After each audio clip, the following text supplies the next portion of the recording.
Custom milling सहित धान खरीदी मुद्दे को लेकर नेता प्रतिपक्ष धर्मलाल कौशिक ने छत्तीसगढ़ विधानसभा में किया मीडिया से चर्चा। बता दें कि राजधानी रायपुर स्थित छत्तीसगढ़ विधानसभा सदन में मीडिया कर्मियों से चर्चा करते हुए नेता प्रतिपक्ष धर्मलाल कौशिक ने आरोप लगाया है कि छत्तीसगढ़ सरकार के लापरवाही के वजह से करोड़ों रुपए का धान खरीदी केंद्र में सड़ गया। पिछले वर्ष खरीदे गए धान की कस्टम मिलिंग नहीं हो पाई है, वहीं अभी जो धान खरीदा गया है उसका कस्टम मिलिंग शुरू हो गया है। दो तीन महत्वपूर्ण बातें हैं उसमें कि पिछले साल जो धान की खरीदी हुई अभी भी उसका कस्टम मिलिंग नहीं हुआ है, सोसाइटी और स्टेकिंग पॉइंट में संग्रहण केंद्र में पड़ा हुआ है। अभी जो धान की खरीदी हुई है उसका कस्टम मिलिंग शुरू हो गई है।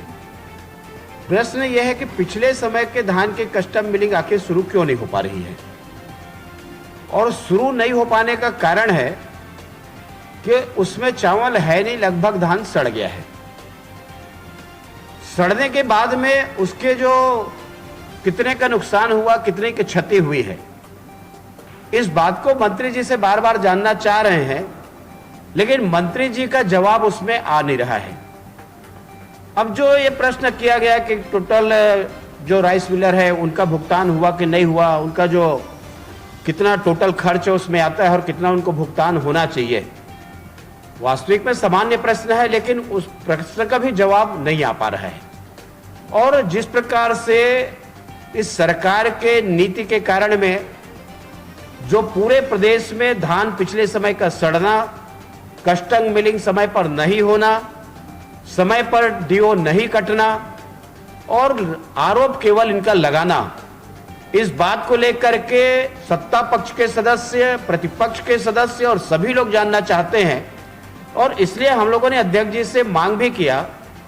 कि उसके संग्रहण केंद्र के भौतिक सत्यापन करा देने चाहिए, और भौतिक सत्यापन करा करके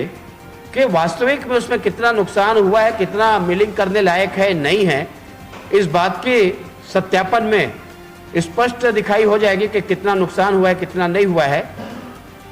अध्यक्ष जी उसमें व्यवस्था दिए हैं। मैं बोला मैं तो जाने के लिए तैयार हूं,